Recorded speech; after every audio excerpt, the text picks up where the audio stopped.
Alright, it's a New Year's update. It's January 4th. We have been trying to move shops. We're going to move into a bigger shop and out of this warehouse space so that we can be better organized. It's kind of hard to tell it from here, but we'll have actual bays instead of just areas. The engine is in the car. It fits. Got about an inch and a half clearance on the valve cover on this side. You've got about an inch on the passenger side. Everything I told you about the motor mounts, what we did to them in the first update where we lowered the engine a half inch, that was a good idea, but we ended up having to cut the mounts again and shift them over so that we could better center the engine in the compartment, actually to make it even fit at all, because with the way they came stock, they would not, you couldn't even bolt the motor in. And we ended up shifting it to the driver's side. I didn't take measurements. I had to do it in a timely manner because we needed to get the engine in the car and move on with the project. But we shifted it over probably 3/4 of an inch, the engine mount on both sides. We had to stop where we did because the oil pan rail is up maybe a 1/4 inch away from the AJE motor mount. I don't know if you can see it. If let me shine the light on it, we might.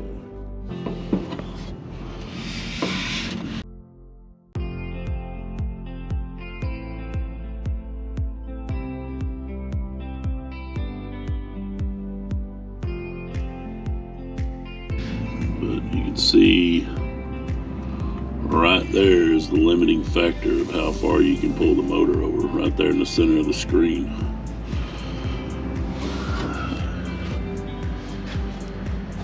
So when we had centered the balancer in the engine compartment, and we had it in there without the heads on it, and we thought we had everything where it needed to be. Now what it also did was move the shifter over back more towards the center. You would still have to move the shifter hole forward for it to work. You might not have to. I wish, I know you said wishing, but I'd like to have the engine all together when we did the original mock-up, but we had to get the heads off and to get them shipped out to get them ported and done up to make more horsepower.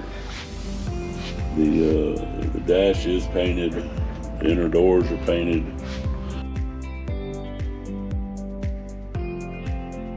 Most of the wiring is in the car. It's not hooked up by any means. Behind the dash is really limited. Let me get my light back out here. That is the Holley Terminator box right there. It may show just a little bit. We're gonna have to notch out the kick panel a little bit. Here is the Holley fuse box and relays. So we got our air conditioner and all its electronics. And over here you have the Dakota digital box mounted in there. And then you have the stock wiring harness that you got to mount. The original fuse panel is tucked back there. Hard to see. When we get all the wires tucked out of the way, it'll be better. That right here is where we ran the wires for the Holly. We didn't want them on the side. We didn't want them showing. I'll show you how he tucked all that on the back of the engine here in a second. There's not a lot of room behind the dashes in these old cars, so it's hard to get everything situated. And I still have, let's see where they're at. I've got 2 more Holly pieces that still have to mount the injector drivers. I've got to stash them somewhere. And then we have the EFI interface for the gauges. I've got to mount that in there as well, in a place where we can get it all hooked up.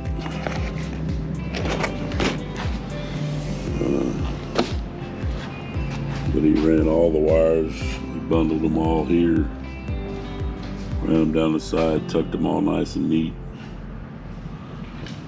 I believe most everything on the engine is hooked up except for the starter. Next we have to get the headers figured out.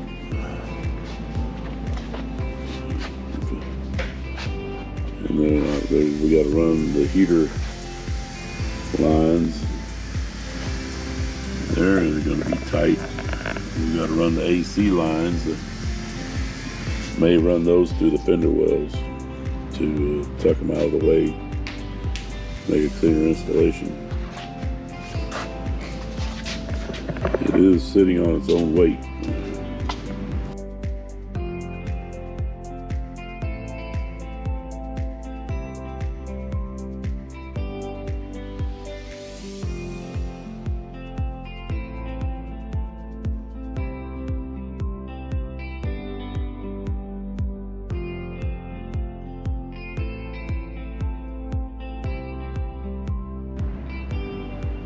The fuel tank is in it. The drive shaft is in it. With the drive shaft in it, we do not have room for the drive shaft loop that comes with the suspension with the cross brace that came underneath.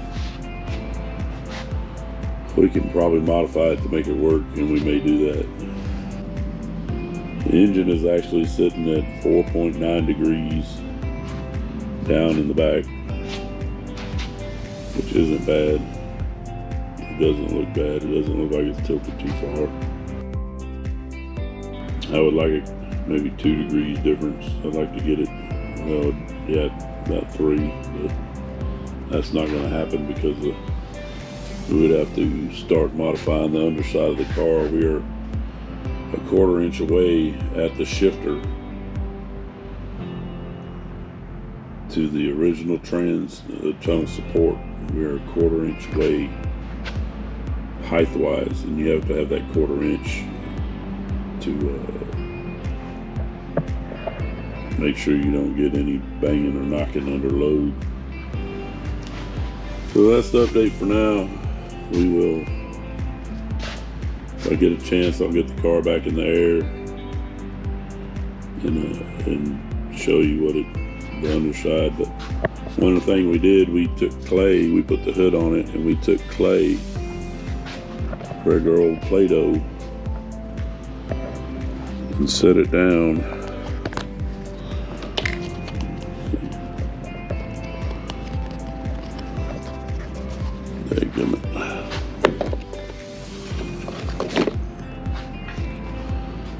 We put tape on it. We set it right here. Literally it didn't touch. So there's lots of underhood clearance. I'd say that's at least an inch and a half. That's how I molded it when I set it up there. And I had a piece of tape across here just so we didn't get any goop on our intake.